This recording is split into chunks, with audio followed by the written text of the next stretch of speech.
Assalamualaikum warahmatullahi wabarakatuh. Hello everyone, my name is Adelina Syakinawaty Dongoran. My nickname is Adel. I will explain about new material about nonverbal communication.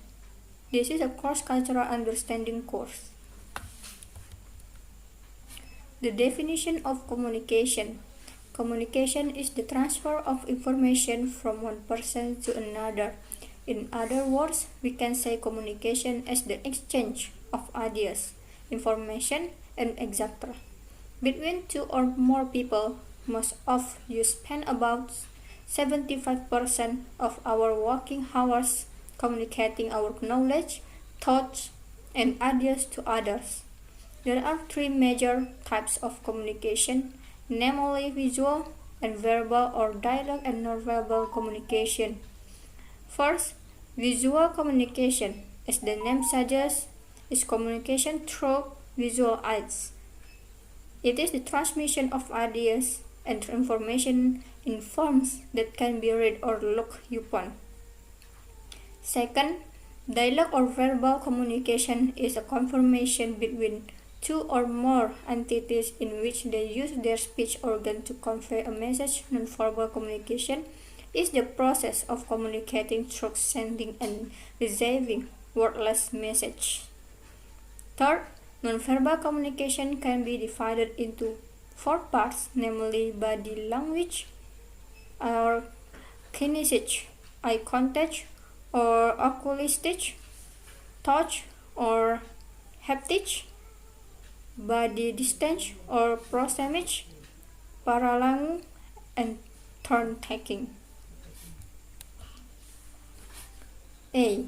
Body language or kinesthetic. Body language is a significant aspect of modern communication and relationship. Body language can be defined as the conscious and unconscious movements and postures by which attitudes and feelings are communicated. It goes both ways. First, your own body language reveals your feelings and meanings to others.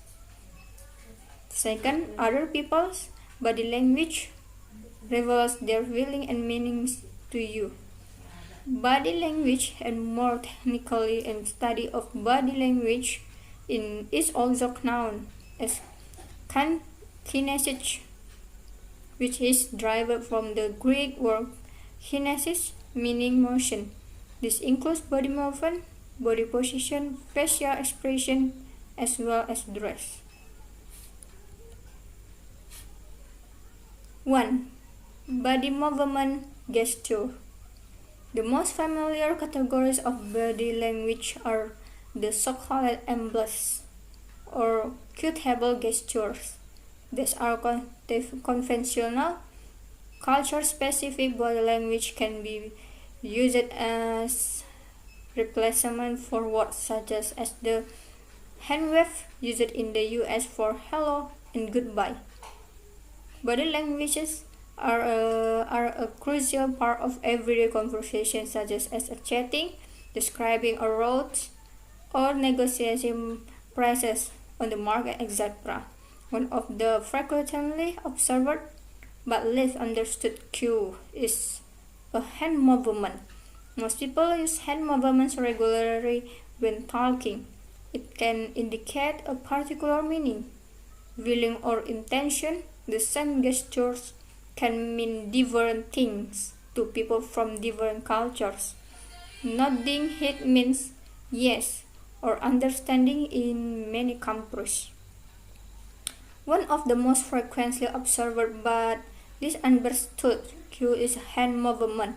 Most people use hand movements regularly when talking. It can indicate a particular meaning, feeling, or intention. This category includes 1. Salute. The salute is a formal greeting where the open hand is brought up to the forehead. It is often used in the military in a strictly prescribed manner and in specific situations. 2. Bowing. Bowing is another formal greeting and can be as extreme as a full 90-degree bend from the waist to even complete prostration on the floor. Bowing and its variants plunge the person into a lower rank than the person who receives the greeting and into a position of greater vulnerability. 3. Waving. Waving can be done from a distance. This allows for greeting when you first spot another person. Waves call attention, and a big overhead wave can attract a person's attention from some distance. Another familiar body language are using fingers. Same a body's movement. Fingers communicate many things. Here are some of the gestures. 1. Okay gesture. When you put or index finger on your thumb in America and England, it means everything is well or good. In Latin America, German, Middle East, and French, it is a sign of insult. 2. Thumbs up. In America or Europe, it's a sign of approval or hitchhiking. In America, when a person stands near a road and uses this sign, it means he wants to take a free ride in your car, so you will stop and pick up the person. But in Iran, police advises people not to pay attention to signs like this. In Asia and Islamic countries, it is considered rude. 3. Thumbs down. It generally indicates that something is bad or not accepted. It received the thumbs down has entered the English language as an expression to indicate that something has violated.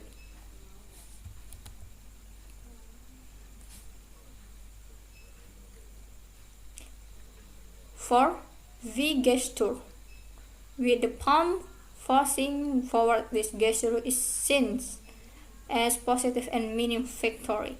During the 1960s and early 1970s, it became a symbolic gesture of the alternative and anti-war happy movement and began to mean peace. With the palm facing inward, this gesture in Japan is seen as negative or insulting. 5. Twisting fingers. Generally, this means wishing for good luck or fortune. Another interpretation could be seen as here's hoping.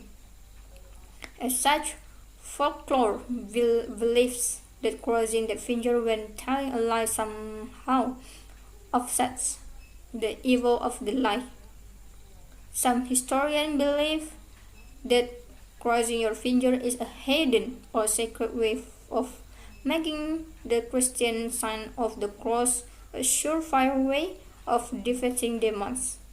As a gesture, it has both positive and negative symbolism, luck or lies.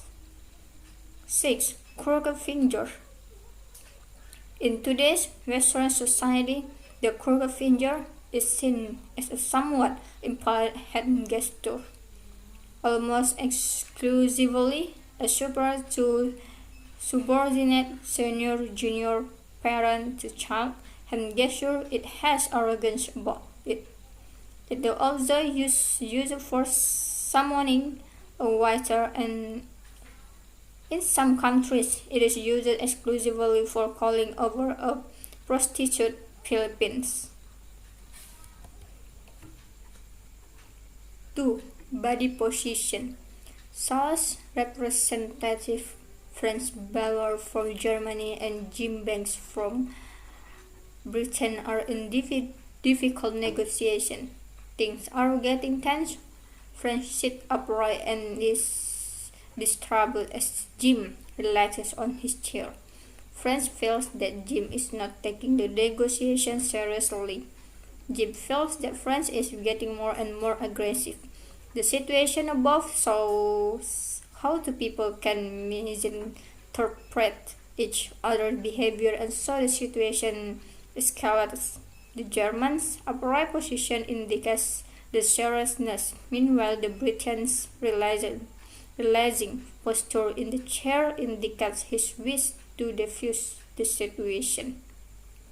In some cultures, travelers should be careful to avoid exposing certain parts of their body. In Arab cultures, for example, the sole of the foot is considered dirty and should never be shown, so anyone can adopt the local costume of sitting on the floor, for instance, has to take care to avoid doing this. 3. Facial expression.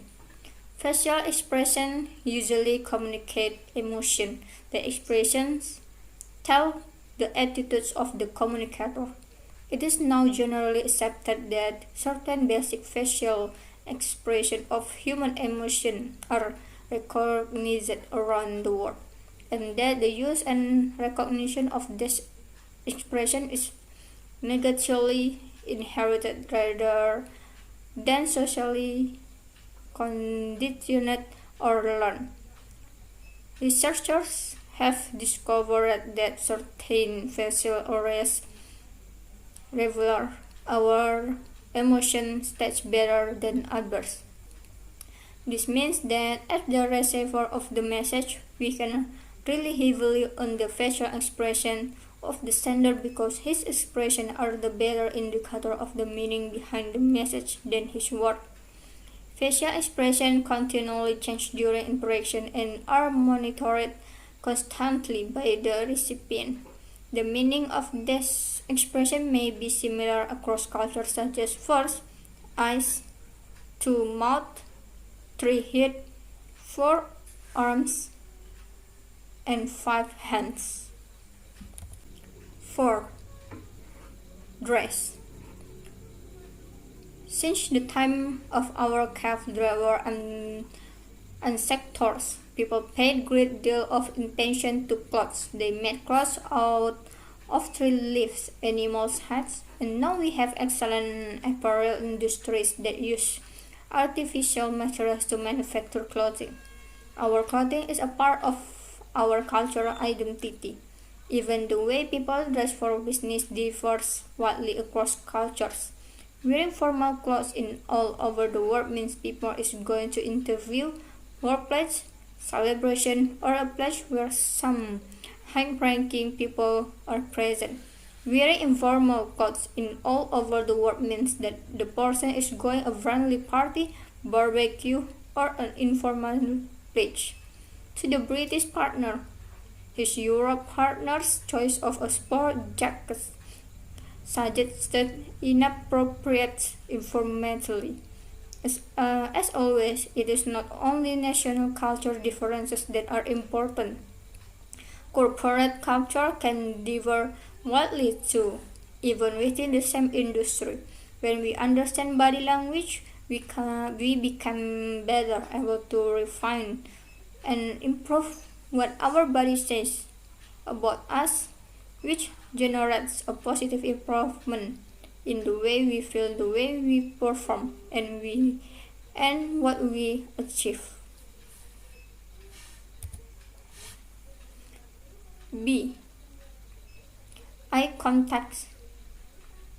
Eye contact is the meeting of the eyes between two individuals in human. Eye contact is a form of nonverbal communication has a large influence on social behavior. The study of eye contact is sometimes known as oculistics. Eye contact provides a way in which one can study social interaction, as it provides indication of social and emotional information. People, perhaps without consciously doing so, probe each other's eyes and faces for signs of positive or negative mood. In some contexts, the meeting of eyes arouses strong emotion. Eye contact establishes a sense of intimacy between two individuals, such as gazes of lovers or the eye contact involved in flirting. Alternatively, avoiding eye contact can establish distance between people. When in crowds, people tend to avoid eye contact in order to maintain privacy. Eye contact develops in a cultural context and different guests have different meaning all over the world. The costume and significance of eye contact vary widely between cultures, with religious and social differences often altering its meaning greatly. According to the tenets of the Islamic faith, Muslims ought to lower their gazes and try to not focus on the features of the opposite sex, respect for the hands and face. Japanese children are taught to direct their gaze at the region of their teacher Adam's apple or thigh note. As adults, Japanese tend to lower their eyes when speaking to a superior as a gesture of respect. In Eastern Africa, it is respectful not to look the dominant person in the eye, whereas such as avoidance of eye contact is negatively interpreted in Western cultures. As with all forms of social interaction that impart social significance, eye contact is culturally determined. The length of time that is acceptable to look directly in the eye can also differ from one culture to another. In some cultures, looking someone in the eyes is taken as the sign of interest and honesty. In others, however, this can be seen as a sign of disrespect.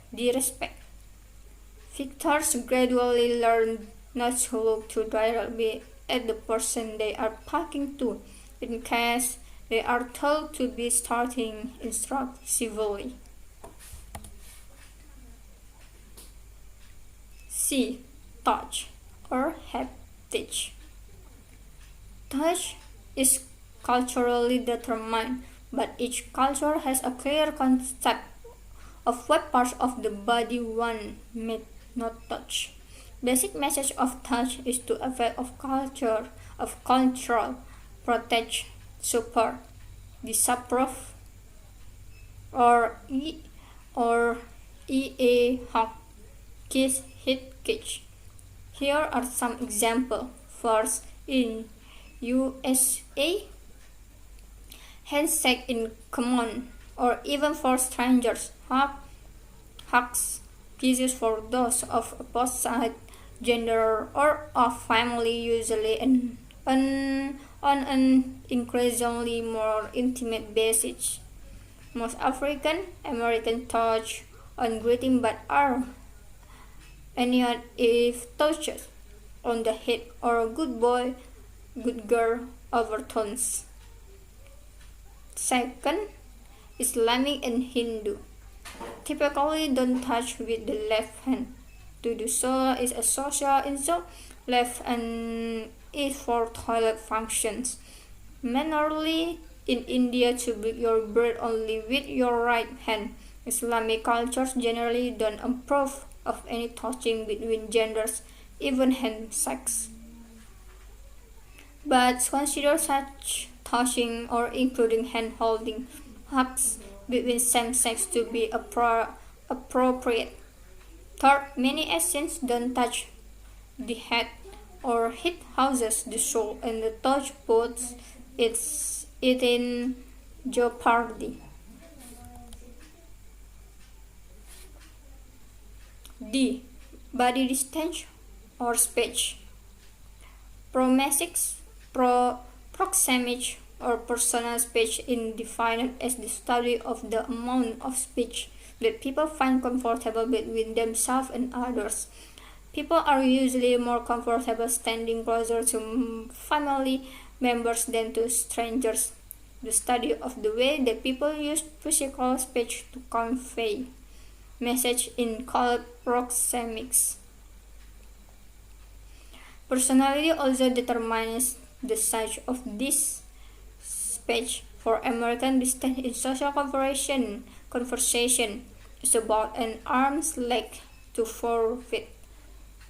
Less speech in American culture may be associated with greater intimacy or aggressive behavior. Excuse me or pardon me for the slightest incidental touching of another person shows the American attitude about personal speech. When a person's speech is interrupted by someone, he or she may feel threatened and reach defensively.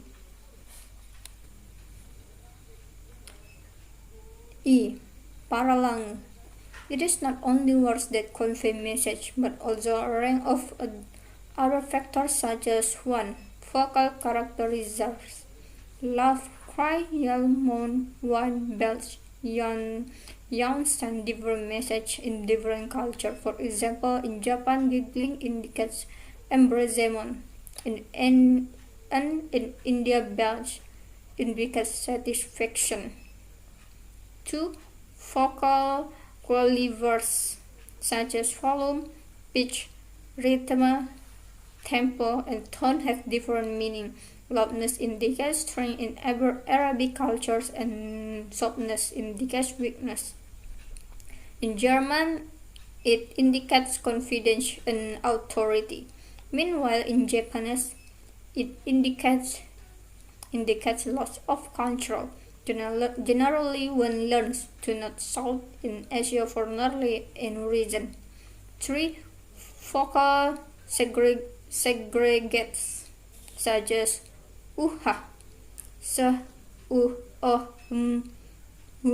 mah, nah indicate formality, acceptance, assent, uncertainty, and also controlling conversation. F. Turn talking. In normal civilized Western type of conversation, speakers do not speak all the time. They wait for their turn, but how do people go about allocating turns to each other or themselves? This is the mechanism of turn taking. On the one hand, there are natural breaks in every conversation. A speaker has to pause for breath or runs out things to say. Simply declares his or her contribution to the finish.